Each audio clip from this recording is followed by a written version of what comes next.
ছিলাম বঙ্গভবনে। ইউনূস সাহেব যখন ক্ষমতা শপথ পাঠ করে যখন প্রধান উপদেষ্টার দায়িত্ব নিলেন, আমরা সবাই খুব জোরে জোরে হাততালি দিয়েছিলাম। এমন একজন উঁচু মাপের মানুষ এদেশের দায়িত্ব নিলেন যে উনি যতদিন থাকবেন দুধের নহর এদেশে বয়ে যাবে, গণতন্ত্র আসবে, মানুষের সুখ আসবে, শান্তি হবে, বাজার সুন্দর হবে, লুটপাট বন্ধ হবে। সব অনেক চিন্তা নিয়ে একটা হাততালি দিয়েছিলাম। আজকে 7 মাস পরে আমার কাছে মনে হয়েছে যে আমার সেদিনে সেই স্বপ্নটা বোধহয় আস্তে আস্তে ফিকে হয়ে গেছে। নির্বাচন বলেন আর যাই বলেন, এটা সবটা নির্ভর করতেছে ইউনূস সাহেব সহ তার কিছু যে কার সাথে উনি বুঝাবুঝ করে জানি না। ইউনূস সাহেব হইল এখানে মূল ব্যক্তি। আমি এক সময় বলেছিলাম ক্ষমতার লোভ তার হবে না এই কারণে, কারণ উনি 10 জন প্রধানমন্ত্রীকে উঁচু করলে যত যোগ করলে যত উঁচু হবে তার চেয়ে উনি অনেক উঁচু মানুষ, সারা পৃথিবীর বাঙালিদের একজন গৌরবের জায়গা। সেই ইউনূস সাহেবের মধ্যে আমার কাছে মনে হয়েছে উনি এখন ক্ষমতা মোহ উনাকে আচ্ছন্ন করে ফেলছে কিনা। আমি কিন্তু একটা প্রশ্নবোধক মানুষ মনে করে উনিও বোধহয় ক্ষমতালোভী হয়ে গেছেন। আমি যদিও এতটা মনে করি না। ইউনূস সাহেব সকাল বিকাল রাত্র দুপুর উনি কথা সঠিকভাবে বলেন না। সকালে যেটা বলেন দুপুরে তা একটু আড়াল করে বলেন, রাত্রে তা একটু ব্যতিক্রম করে বলেন। এবং নির্বাচনের ব্যাপারটা আসলে পরেই তাদের মধ্যে একটা হৃদকম্প শুরু হয়ে যায়, অথবা মৃগীর ব্যারামের যে রুগী, মৃগী রুগীর মতো পানি দেখলে যেরকম হয় কম্পন শুরু হয়, তাদের অবস্থাটা মৃগী রুগীর মতো হয়ে যায়। আমি বুঝি না একটা দেশের ক্ষমতা কি এতই মজা, এটা এত মিষ্টি যে এটার উপরে বসে, আমি তো মনে করি এটা একটা আগ্নেয়গিরি, সেটার উপরে বসে ইউনূস সাহেবরা এখন অনেক কূটকৌশল করতেছে কিভাবে নির্বাচনটাকে না করে অনির্বাচিত ক্ষমতাকে দীর্ঘায়িত করা যায়। ওনারা তো বলছে যে কম সংস্কার চাইলে ডিসেম্বরে নির্বাচন, একটু বেশি সংস্কার চাইলে হয়তো। আরে ওনার সংস্কার টস্কার রাখেন, এগুলো আমি বিশ্বাসই করি না। এরা কারা বাংলাদেশের সংস্কার করবে? এরা এই 11টা সংস্কার কমিশনের যে লোক যারা আছে, যাদেরকে সংস্কার করে 11 জন দাঁড়াইলে 11,000 ভোট পাবে বাংলাদেশে। এরা কারা? এখন আমাকে এই কথাগুলো বলতে হচ্ছে আমাকে। এরা কারা? যার যার বাড়িতে এদেরকে বাপে চিনে না মায়ের চিনে নাকি পাবলিক চিনে?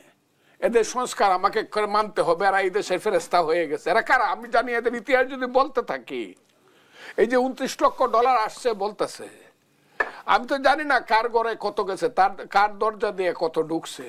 এদের কিসের সংস্কার টস্কার? একজনকে আনছে ওই মিস্টার আলী রিয়াজ, ওই ওদেরই দল করতো, আবার বলে সংবিধানটাকে আমি ফালাই দিব, ছিঁড়ে ফেলবো।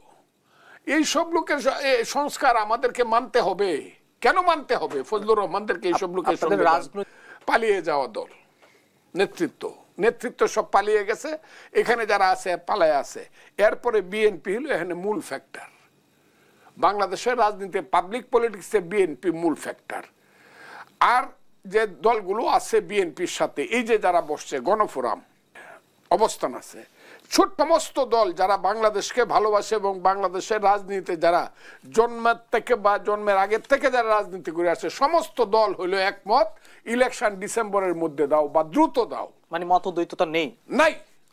বিএনপির সঙ্গে যারা রিয়েল, আরেকটা দল হইলো যারা বিএনপির পাখার তলে থাইকা খালেদা জিয়ার আস্তে শাড়ির আঁচলের মধ্যে লুকায় যারা গত 20-25 বছর নিজেদেরকে আস্তে আস্তে সংগঠিত করছে, কইরা সব দখল করছে, তারা এখন মনে করতেছে মা না থাকলেও চলবে, আমরা এখন নিজেরাই হাঁটতে পারবো। তারা একমাত্র বিরোধিতা করে তাদের নিজস্ব স্বার্থে, বাট ইট ইজ ইম্পসিবল। তো বলি যে তারা ম্যাচুরিটি আসে নাই এখনো রাজনৈতিক অঙ্গনে। ছাত্রদের নিয়ে বা যুবক তরুণদের নিয়ে একটা বিশাল আন্দোলন করেছে, সফল হয়েছে। অতীতেও এরকম অনেক সফল আন্দোলন 52 থেকে করেছে, যুবক তরুণরাই করেছে। সুতরাং এটা বাংলাদেশের ক্ষেত্রে নতুন কিছু না। তো ঠিক আছে, তারা রাজনৈতিক দল করেছে, আমরা সবাই ওয়েলকাম করেছি, কিন্তু তার মানে এই না যে এমন সব বক্তব্য দেবে নিজেদের মধ্যে অনৈক্যের সৃষ্টি করবে। আমরা তো ঐক্যই চাই, ওনারাই তো বলছে যে একটা ঐক্যের অবস্থান তারা তৈরি করে দিয়েছে, ঠিক আছে, আমরা অ্যাপ্রিসিয়েট করছি। বা এই সরকারকে অন্তত অন্তর্বর্তী সরকারের যিনি প্রধান উপদেষ্টা তাকে তারা নিয়োগ দিয়েছে, উনিও বলেছে যে আমি ছাত্রদেরকে নিয়োগ দিত। তো সেটা তো আমরা সবাই মেনে নিয়েছি এরকম একটা সম্মানিত লোককে। তো এখন ওনারা যেসব কথাবার্তা বলে তাতে মনে হয় যে প্রধান উপদেষ্টার কথাও তো এরকম, উনি যেমন বললো সকালে এক কথা দুপুর এক কথা, আবার সর্বশেষ বললো ডিসেম্বর ও মার্চের মধ্যে হতে পারে। তো আমরা তো সকলে মিলে ডিসেম্বর বলতেছি, আজকে তো রিজভী সাহেব বলছে যে জুন জুলাইতেও হইতে পারে, নির্বাচন কমিশনে তো প্রস্তুত। তার মধ্যে এর মধ্যে আবার স্থানীয় সরকার নির্বাচনের কথা তারা বলে। সবচেয়ে যেটা তারা, আমি বলবো এটা একটা দুর্গসন্ধি, গণপরিষদ নির্বাচন না জাতীয় সংসদ। এখানে গণপরিষদ নির্বাচনের কথা আসছে কেন? এখানে সংবিধান প্রণয়নের ম্যান্ডেট কে দিয়েছে? এটা গণ অভ্যুত্থানের মধ্যে একটা সরকার পালিয়ে গেছে বা সরকার পড়ে গেছে, এখানে গণপরিষদ একটা কতগুলো জটিল পরিস্থিতি। আলটিমেটলি দিন শেষে দেখবেন যে এইসব কথাবার্তা মূল্যহীন হয়ে যাবে। সুতরাং তাদের সময় থাকতে এটা বোঝা উচিত, যতই তারা এইসব কথা বলা শুরু করবে ততই তারা জনবিচ্ছিন্ন। এখনো তো জনগণের মধ্যে যায় নাই, এখনো কিছু তরুণ ছাত্রদের নিয়ে তারা করতেছে। এইসব কথা বললে কিন্তু জনবিচ্ছিন্ন হয়ে যাবে, তাদের দীর্ঘপথ পাড়ি দিতে হবে। আমরা চাই না যে অল্প সময়ে এই নদীটা শুকিয়ে যাক। নদী শুরু হয়েছে, জোয়ার আসবে, হয়তো ভাটও আসতে পারে। একটু অপেক্ষা করেন ভাই, আপনারা অস্থির হয়ে গেছেন ক্ষমতা। এই যে আজকে যেমন বললো যে তোমরা এত টাকা পয়সা পাচ্ছ কোথায়, এত বড় অফিস নিচ্ছ, এত বড় বড় ইফতার পার্টি করতেছ, হেলিকপ্টারে চড়তেছ, বলে যে নাম বলা যাবে না। যারা তাদেরকে ফাইন্যান্স করতেছে তার মানে কি এখন তো তারাও নির্ভরশীল হয়ে গেছে, তারা তো জনগণের পার্টি হবে না, তারা তো কর্পোরেট এর পার্টি হয়ে যাবে। তো এগুলো অচিরে সব ক্লিয়ার হয়ে যাবে। সুতরাং আমি বলবো যে যারা এই তরুণ সমাজ নেতৃত্বের মধ্যে আছে, আমরা তাদেরকে আশীর্বাদ করি, দোয়া করি যে তোমরা মাঠে টিকে থাকো, আমাদের তরুণ সমাজ দরকার। আর একটা কথা আমি সবসময় বলি, হঠাৎ করে তোমার সবাই রাজনীতিতে এসে এখানে রাষ্ট্র ক্ষমতার প্রতি তোমাদের এত লোভ হয়ে গেল কেন?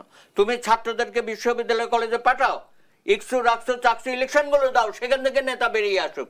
অতীতে আসছে না, এরা তো সবাই, আমরা সবাই নির্বাচন করে করেই আসছি এখানে। অতীতেও আমরা দেখেছি যারা এসব করেছে তারা ঠিক। ছাত্রলীগ চোখের সামনে নষ্ট হয়ে গেল, যুবলীগ নষ্ট হয়ে গেল। তোমরা যদি এসব পথে হাঁটো তো তোমাদের ভবিষ্যতে আমি তো কোনো অন্ধকারের জন্য দেখছি। আশা করি যত দ্রুত আপনারা এটা বুঝতে পারবেন। আমি নতুন দলের কথা বলছি, যারা নেতৃত্বে আছেন খুবই ভালো। আপনাদের মধ্যেও অনেক দল ভাঙাভাঙি অনেকেই আসবে, অনেকেই যাবে। এখন দেখতেছি এখানে নাকি অনেকেই আছে যে তারা বিগত সরকারের খুব কাছের মানুষ ছিল, সেই সব লোক এখানে ঢুকে গেছে। আবার ওইদিকে ভিপি নূরের সাথেও নানান রকম প্রবলেম, আজকেও ৩-৪ জন নাকি পদত্যাগ করে ফেলেছে। আরেকটা জিনিস আমি তোমাদেরকে অভিনন্দন জানাই যে সমন্বয়ের পথটা তোমরা আজকে বিলুপ্ত করেছো, দীর্ঘদিন পর হইলো। ভাই আমরাও তো সবাই সমন্বয়ক ছিলাম, আমরা 69 সন থেকে আছি, এখনো দিনও করি নাই। কিন্তু তারা এই সমন্বয়কের নাম দিয়ে ইতিমধ্যেই যে বদনামটা করেছে, আজকে অন্তত ভালো ডিসিশন, এই জন্য ওয়েলকাম করে যে আজকে নাকি সমন্বয়ের পদ বিলুপ্তি এবং তাদের কোনো অন্যায় তারা সহ্য করবে না। আসবো আপনার কাছে। আমি একটু নাজমুল